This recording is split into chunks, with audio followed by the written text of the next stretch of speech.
ప్రపంచ ozone day సందర్భంగా IIAM సంస్థ ఆధ్వర్యంలో విశాఖ బీచ్ రోడ్డులో అవగాహన ర్యాలీ నిర్వహించారు. ఓజోన్ పొర దెబ్బతినకుండా తీసుకోవాల్సిన జాగ్రత్తలు వివరిస్తూ పాటించాల్సిన బాధ్యత మనందరిపై ఉందని విద్యార్థులు ప్లకార్డులు ప్రదర్శించారు. రిఫ్రిజిరేటర్లు, ఏసీల నుంచి విడుదలయ్యే క్లోరోఫ్లోరో కార్బన్ల వల్ల ఓజోన్ పొర దెబ్బతింటుందని, వాటి వాడకాన్ని సాధ్యమైనంత వరకు తగ్గించుకోవాలని బోటనీ ప్రొఫెసర్ స్వాతి తెలిపారు. ఇంపార్టెన్స్ ఆఫ్ ఓజోన్ లేయర్ అందరికీ, ప్రపంచంలో అందరికీ తెలియాల్సి ఉంది. ఎందుకంటే మనం చాలా లగ్జరీగా లైఫ్ హ్యాపీగా లీడ్ చేస్తున్నాం. ఏసీలు అంటే ఓజోన్ లేయర్ డిప్రెషన్కి క్లోరోఫ్లోరో కార్బన్స్ కారణం. ఇవి మన ఇంట్లో వాడుతున్న రిఫ్రిజిరేటర్స్, ఎయిర్ కండిషనర్స్ వీటన్నింటి వల్ల రిలీజ్ అవుతూ ఉంది.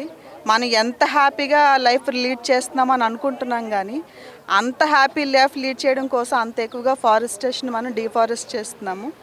మొక్కలు పెంచడం తక్కువ, వాటిని కట్ చేయడం ఎక్కువగా అవుతుంది. దీనివల్ల కార్బన్ డైఆక్సైడ్ ఎక్కువగా ప్రొడ్యూస్ అవుతుంది. సో క్లోరోఫ్లోరో కార్బన్స్లు అలాంగ్ విత్ CO2 దీని పర్సంటేజ్ పెరగడం వల్ల డిప్లిషన్ ఆఫ్ ఓజోన్ లేయర్ ఎక్కువగా జరుగుతుంది. And it leads to global warming. Carbon dioxide percentage పెరగడం వల్ల యాక్చువల్గా 0.03% కార్బన్ డైఆక్సైడ్ ఉండాలి.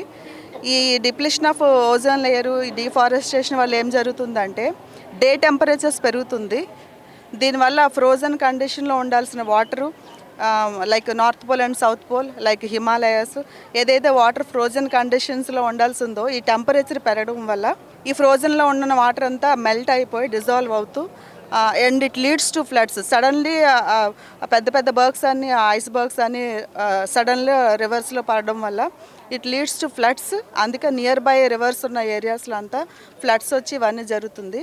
ఎన్విరాన్మెంటల్ కండిషన్ పొల్యూట్ చేయడం వల్ల ఈ కాస్మిక్ రే, ఓజోన్ రేస్ ఎప్పుడైతే డిప్లీషన్ అవుతుందో పర్సంటేజ్ అల్ట్రా వైలెట్ రేస్ ఇవన్నీ అర్థం చేరడం వల్ల it leads to health conditions and effect on skin diseases, skin cancer, bone cancer, ఇలా రకరకాల ఇన్ఫెక్షన్స్ రావడానికి ఛాన్సెస్ ఎక్కువగా ఉన్నాయి. సో ఎక్కువగా లైఫ్ని లగ్జరీగా లీడ్ చేయాలి అనుకోకుండా ఉన్న కంఫర్ట్స్ని జాగ్రత్తగా వినియోగించుకుంటూ ప్లాంటేషన్ పెంచడం వల్ల దీన్ని మనం కంట్రోల్ చేయొచ్చు.